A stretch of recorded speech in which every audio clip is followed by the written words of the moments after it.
right, so here's our module 6 assignments. Uh, Starting with chapter 11, problem number 1. You see we have 2 projects. They each cost 5,000. One of them pays back all of its cash flow in 3 years.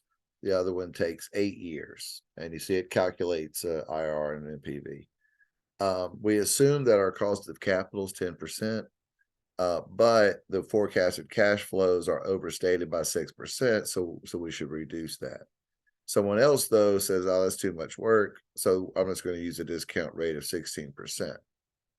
So if we take those cash flows and reduce them, you see below A where you see projects F and G, and the cash flows are a bit lower. It's that 6% reduction. And then we can calculate the net present value at 10%, in which case we would choose G over F if we can only pick one, as that one has a higher NPV. If we do it the other way, where we keep the cash flows the same, but we discount it at 16%, we actually come up with F being better than G. And the reason being that 16% discount rate makes those cash flows, in years 6, 7, and 8 so much less. And so you're just a lot more sensitive to that interest rate hike.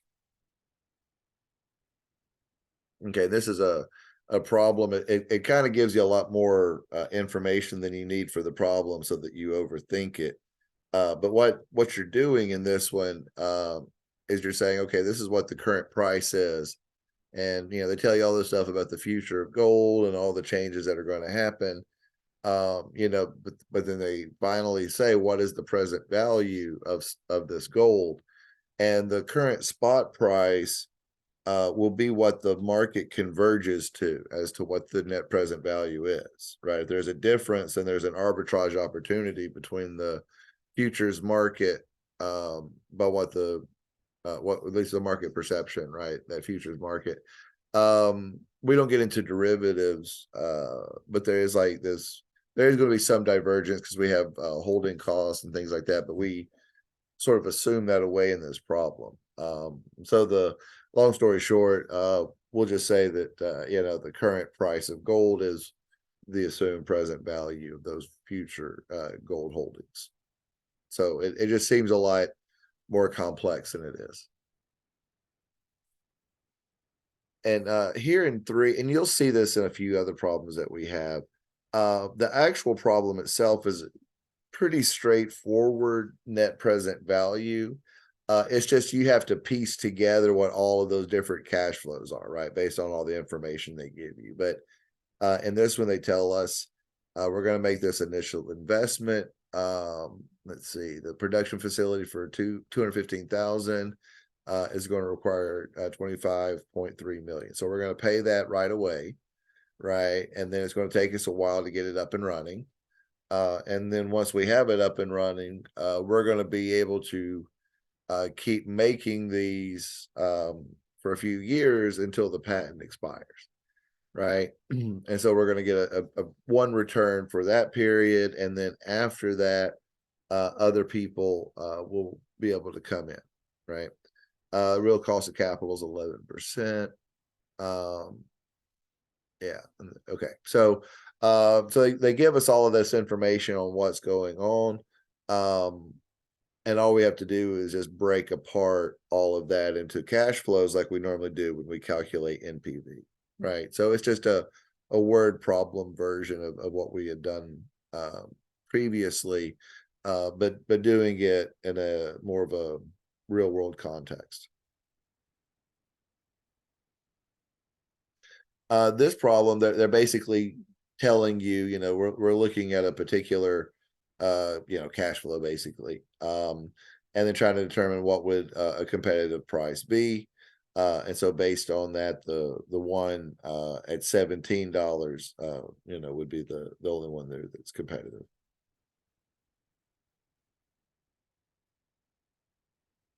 This problem is pretty long, so I'm going to show this, and then of course you can pause it, and read it. We're going to go to the next slide that's going to show everything, but really what we have going on is, these cash flows over 3 years, initial investment right now, right? And then we have 3 years of of cash flows, and then they're asking us questions about,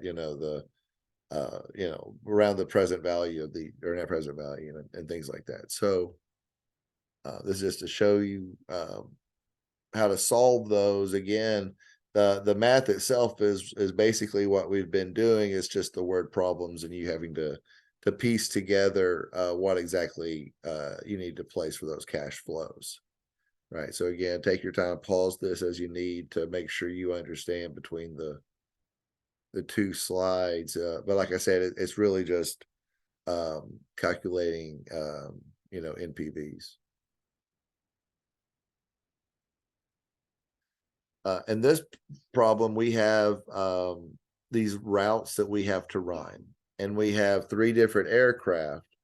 And basically, what we want to do is pick the aircraft mix that's going to be the best for us, meaning we want the cheapest aircraft to run, right? Assuming we're going to be able to charge the same amount for the tickets, right?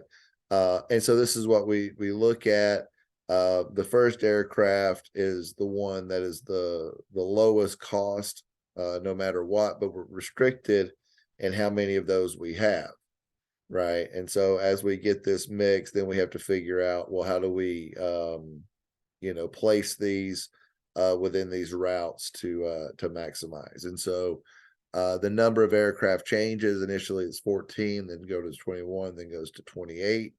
And then you can see how the usage would break down and then what we would scrap to recover funds that way. All right. And so chapter 12, it's got a little bit of a mix. It's got a lot of, economic instead of accounting type of numbers. So we're going to go through that in some book versus market value. It's just a good exercise. So with this first one, we have this cash flow over 3 years, right? We have our own internal rate of return of 17%. Net present value, assuming a 17% opportunity cost of capital, right, would be exactly 0. Calculate the expected economic income and economic depreciation in a year, right? So we have our cash flows in year 1, 2, and 3, right? Initially, we paid out that 225, right? So that the present value of that would roll over, right? I mean, because it's the as we go forward. So, we have the present value at the start of the year, then it's going to gain, right, to include the next year cash flow, right? And so that change in value, that's what economic depreciation is, right? It's different than what we were thinking of with accounting, right? And then we have our expected economic income.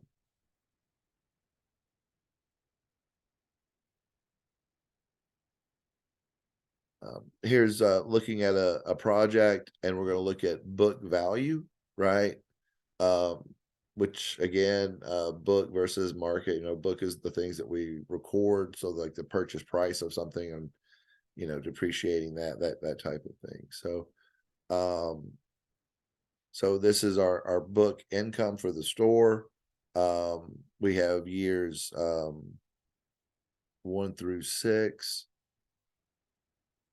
And we have stores 1 through 6. We're going to open up stores. And then assuming the steady state growth rate of 10% per year, calculate the ROI. So we'll show you the next slide. So just feel free to pause it here if you need to look it over and make sure you see what's going on in those 6 years, right? The book income and then the book value.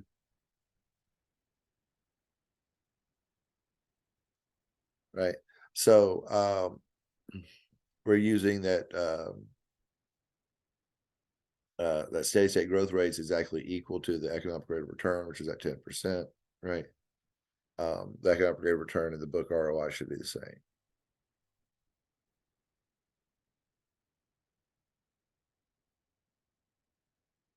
All right, so this is calculating net ROI and then the economic value.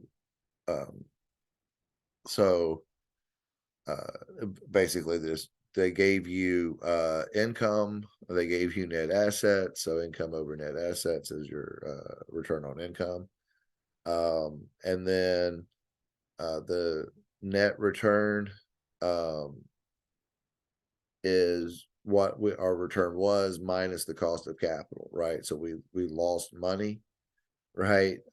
In that, like our investors expect us to get 13% and we got 8, right? Or 8.5. So um, and so because of that, we lost value, right?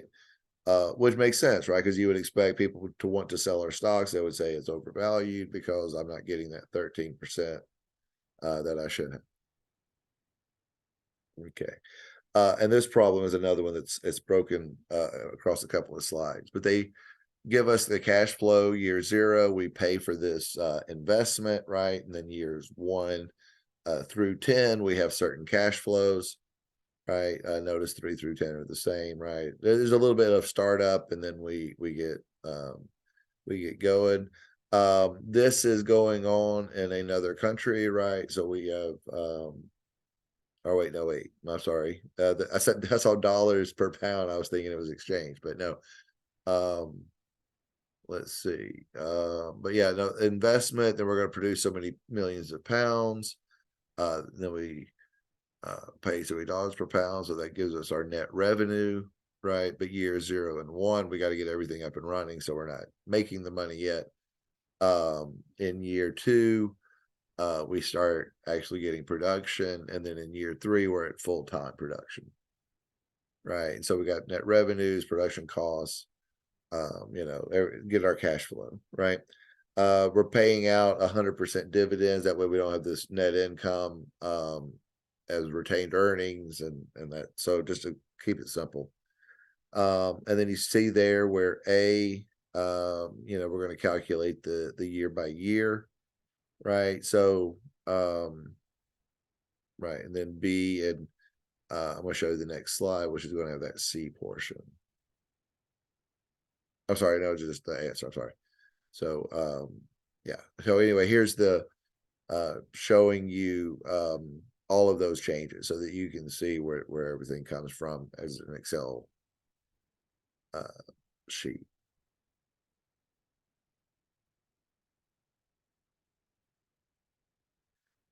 Okay, problem 5, again, they give us the information. It says, more, do you understand the economic value add?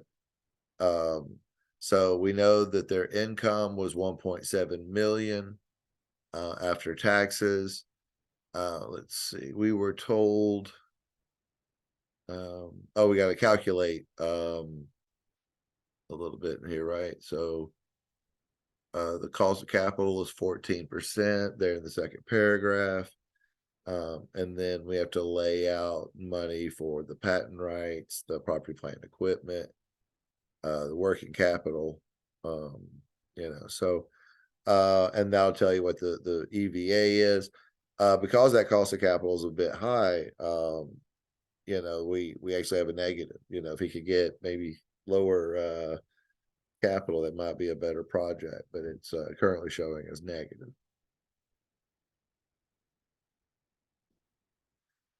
6 is another one that's broken on a couple of slides. So again, feel free to pause or whatever you need to, or go back and forth between them.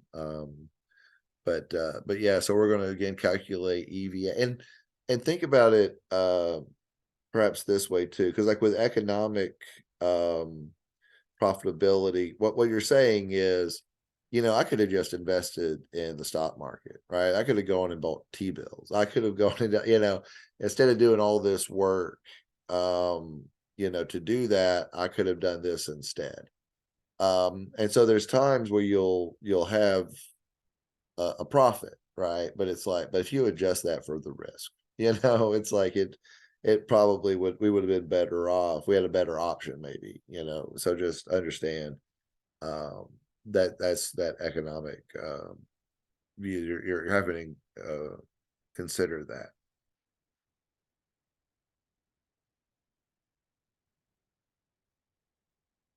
Oh, I'm sorry. I thought that was on 2 slides. My bad.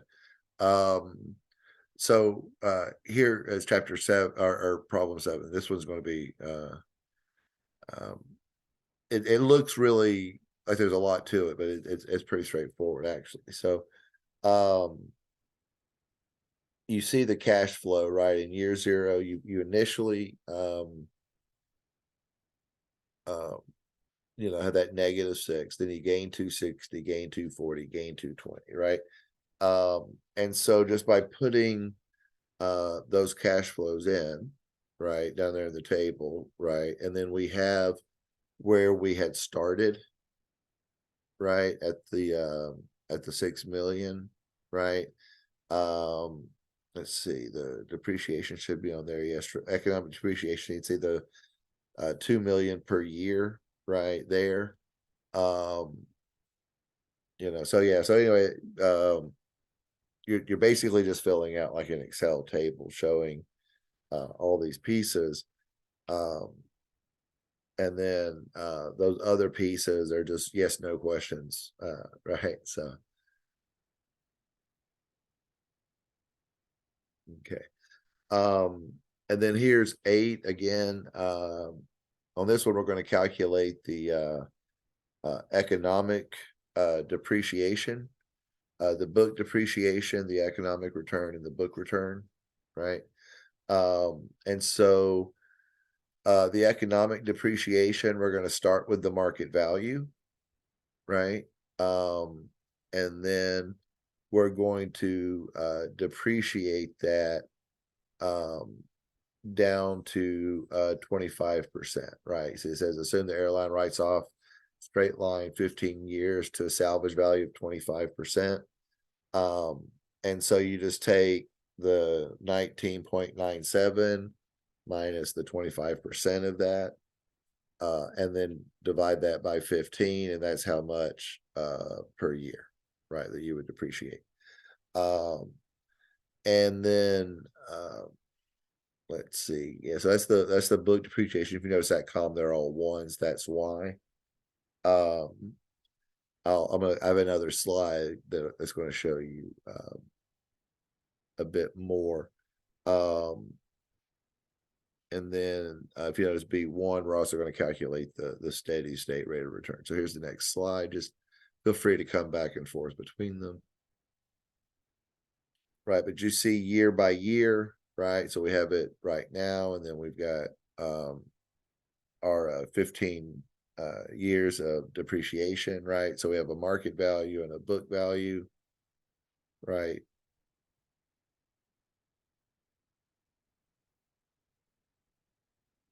And so it's just to let you see, the true rate of return, right? Including the sort of some of these economic things, like you could put the money somewhere else, right? It's like when we talk about economic profit versus accounting profit, right? So yeah. But yeah, if there's any questions or concerns after you watch this, please don't hesitate to shoot me an email, and I'll be glad to talk with you. Thank you.